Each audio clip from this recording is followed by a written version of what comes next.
Assalamualaikum warahmatullahi wabarakatuh. Melalui video ini, saya akan menjelaskan tugas akhir mata kuliah aplikasi keluarga yang rencananya kita akan melakukan intervensi karena kondisi sedang tidak memungkinkan, maka tugas saya rubah sedemikian rupa menyesuaikan dengan kondisi saat ini. Sebelumnya saya mengimbau pada mahasiswa semuanya untuk tetap menjaga kesehatan, jaga pola hidup sehat, dan sebisa mungkin menghindari keramaian untuk saat ini. Nah, tugas yang akan saya berikan ini nanti tentunya akan menyesuaikan dengan kondisi-kondisi saat ini. Nah,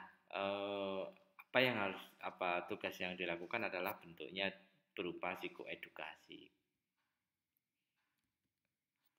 Psikoedukasinya tetapi melalui online, gitu ya.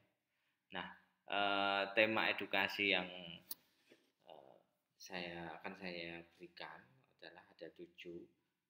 Ini bukan semuanya, artinya bisa dipilih salah satu. Yang pertama adalah tentang ketahanan keluarga. Tema ketahanan keluarga ini memang sangat menarik. Bagaimana sih ketahanan keluarga, atau apa sih konsep ketahanan keluarga itu, gitu ya. Walaupun memang ketahanan keluarga ini tidak hanya psikologi saja, tetapi mungkin juga ilmu-ilmu lain. Tetapi bagaimana konsep psikologi memandang ketahanan keluarga ini juga bisa menjadikan sebuah edukasi yang sangat menarik bagi masyarakat umum, khususnya nanti sasarannya adalah orang-orang yang sudah berkeluarga. Yang kedua itu adalah terkait dengan pola asuh. Nah, pola asuh ini mungkin sudah dari dulu sudah ada dan mungkin materi juga banyak, tetapi saya berharap ketika ada mahasiswa yang memilih tema pola asuh, mungkin disesuaikan dengan dengan zaman saat ini, karena zaman saat ini digital era 4.0 bahkan 5.0, itu juga bagaimana pola asuh dengan zaman yang serba modern saat ini, gadget dan seterusnya, itu pasti akan berdampak pada pola asuh dalam keluarga. Itu juga sangat menarik untuk dijadikan sebuah edukasi. Terus yang ketiga adalah komunikasi dalam keluarga. Komunikasi ini bisa komunikasi antara suami istri, atau bisa jadi komunikasi orang tua ke anak. Jadi tinggal memilih salah satu saja, bisa suami istri atau orang tua ke anak. Nah, kalau kita melihat angka perceraian juga saat ini terus naik terus ya, artinya problem keluarga ini menjadi problem yang sangat krusial untuk diselesaikan, sehingga ini menjadi masalah yang menarik, sehingga perlu adanya proses intervensi yang akan dilakukan, walaupun bentuknya adalah psikoedukasi. Jadi komunikasi ini memang jadi penting, jadi sangat krusial dalam proses keluarga, karena di dalamnya juga akan menentukan sebuah keluarga itu sehat atau tidak sehat. Salah satunya adalah komunikasi ini. Nah, mahasiswa nanti atau Anda bisa membuat konsep atau membuat edukasi, bagaimana sih komunikasi yang bagus, bagaimana sih komunikasi yang justru membuat tidak baik dan seterusnya. Itu mungkin bisa dibuat, bisa konteks yang positif maupun konteks yang negatif. Syukur-syukur bisa positif negatif, jadi bisa membedakan antara komunikasi yang baik bagaimana, komunikasi yang negatif bagaimana. Terus yang keempat adalah problem anak dalam keluarga. Ini juga menjadi penting. Ini mungkin problem anak ini bisa jadi anak membangkang, anak mogok sekolah. Jadi spesifik saja, misalnya problem anak bermain gadget misalnya, adiktif gadget misalnya, atau mungkin tip bagaimana menggunakan gadget secara profesional dan seterusnya. Mungkin spesifik aja, atau misalnya problem anak mogok sekolah misalnya, problem anak sulit belajar misalnya. Nah, itu juga bisa jadikan tema-tema dalam problem anak dalam keluarga ini. Khususnya nanti adalah bentuknya jadikan sebuah edukasi yang sangat menarik yang bisa digunakan untuk panduan orang tua. Terus yang kelima adalah perceraian. Tadi sudah saya singgung ya, angka perceraian terus tinggi. Ini juga menarik. Kalau perceraian ini mungkin lebih kepada apa sih yang harus dilakukan ketika kondisi sudah perceraian itu sudah terjadi gitu ya.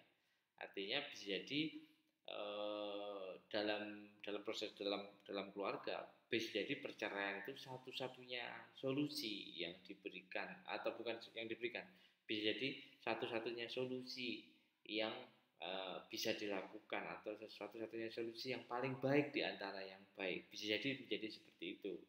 Kadang memang kalau kita dari segi agama oke lah, perceraian dianggap sesuatu hal yang negatif ya, tetapi bisa jadi perceraian inilah yang mungkin sudah menjadi sebuah solusi yang benar-benar tidak ada solusi lain selain perceraian itu.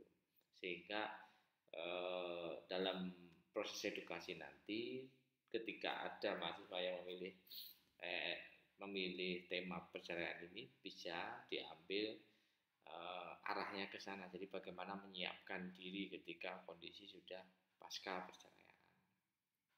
Terus yang keenam itu adalah pendidikan anak. Pendidikan anak itu lebih ke arah bagaimana sih orang tua menyiapkan pendidikan anak. Misalnya menggali potensi, memahami potensi anak, memilihkan pendidikan anak, memilihkan teman sebaya, memilihkan dan seterusnya. Mungkin bisa dijadikan bahan edukasi juga konsep pendidikan anak di dalam keluarga, bisa jadi ya. Terus yang ketujuh, karena saat ini memang lagi kondisi darurat tentang virus COVID-19 atau corona, Anda pun juga bisa membuat edukasi tentang tanggap darurat COVID-19 dalam setting keluarga. Ingat, harus ada konsep keluarganya karena mata kuliahnya adalah aplikasi keluarga. Jadi bukan tip menangani COVID-19, tapi dalam konteks keluarga. Karena ada data yang menarik, adanya virus ini juga berdampak pada konflik dalam keluarga, itu juga meningkat. Ini juga menarik. Apa yang harus dilakukan ketika kondisi sedang darurat, khususnya dalam virus corona ini? Nah, apa yang harus dilakukan dalam keluarga? Nah, itu juga menjadi poin yang menarik untuk jadikan sebuah edukasi untuk masyarakat umum. Nah, 7 poin ini yang bisa Anda pilih salah satu, pilih yang paling sesuai dengan diri Anda, pilih yang menurut Anda mampu untuk melakukan, dan tidak ada yang baik yang mana, tidak ada. Yang baik adalah Anda benar-benar menguasai sesuai dengan tema yang akan Anda pilih. Nah, berikutnya adalah bentuk intervensinya.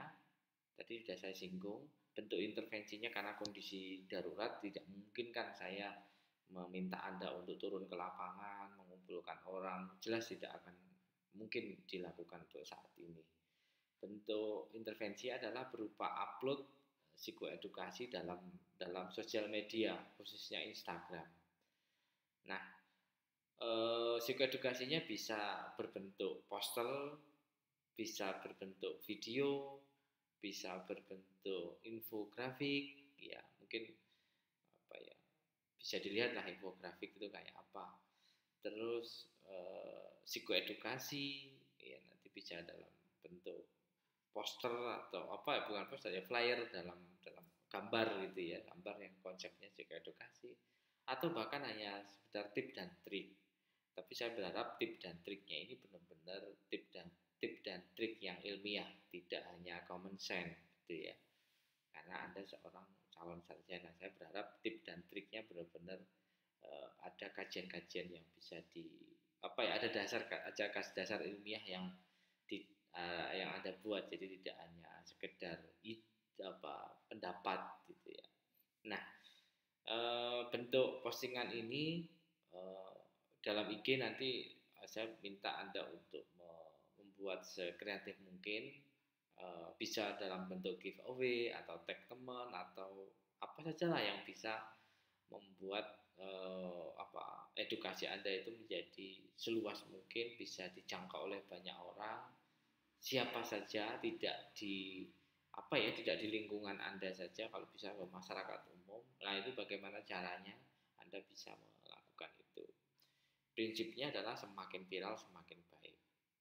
Tapi kan viral dalam konteks positif ya. Jadi baik untuk dilakukan ini. Terus hashtag yang kita gunakan adalah psikoedukasi keluarga. Nah, nanti bisa kita sepakati bersama, nanti hashtagnya harus ada itu.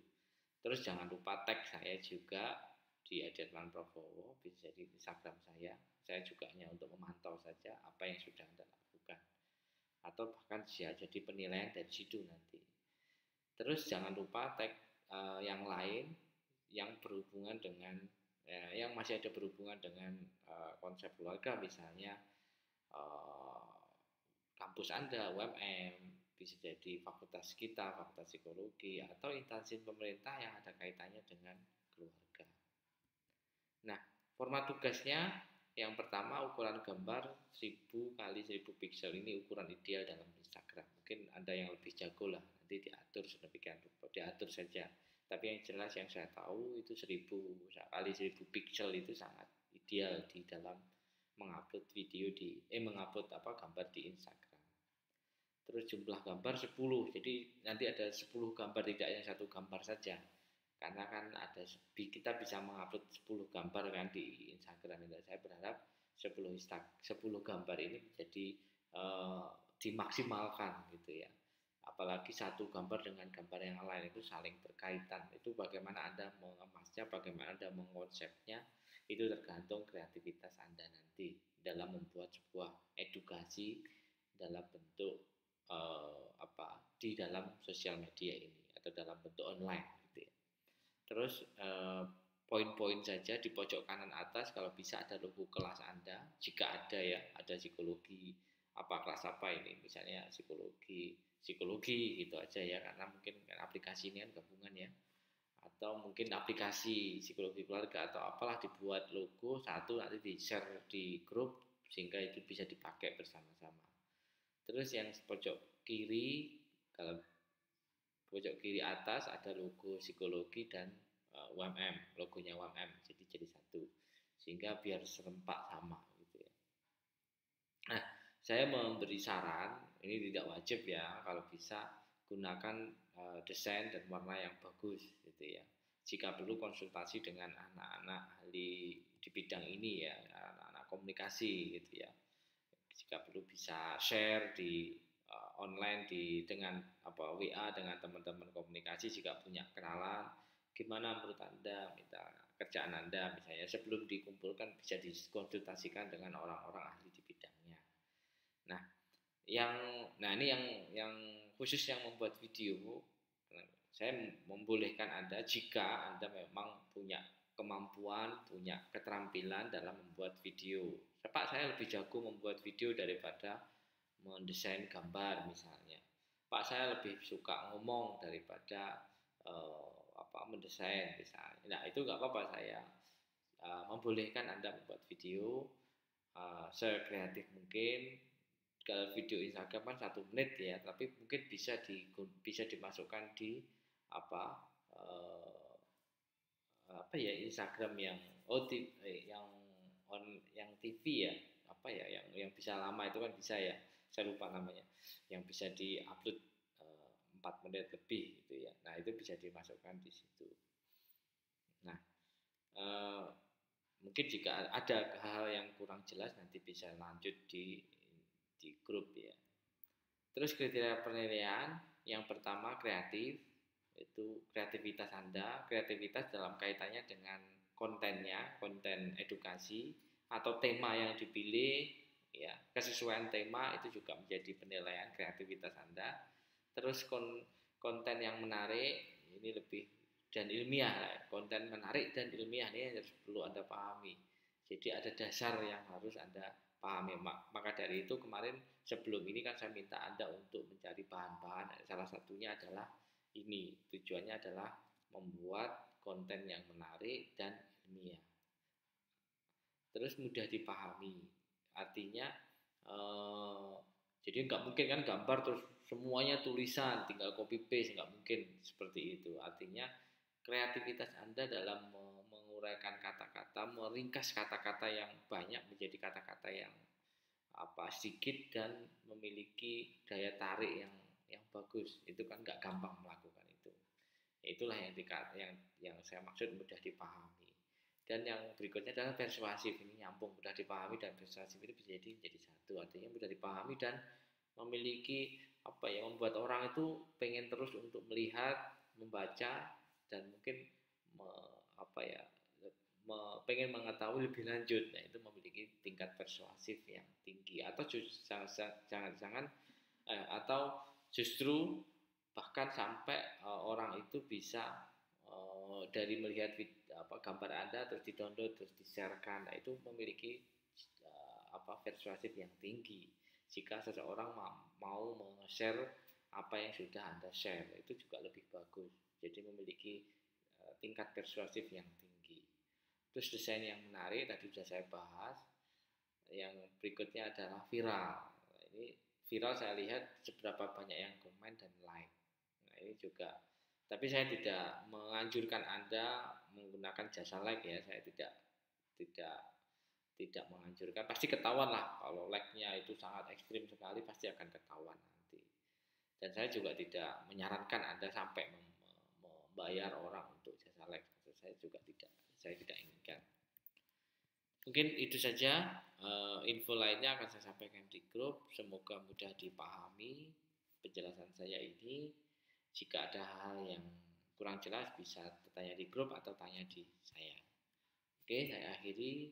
Jaga kesehatan, tetap berkarya walaupun di rumah. Wassalamualaikum warahmatullahi wabarakatuh.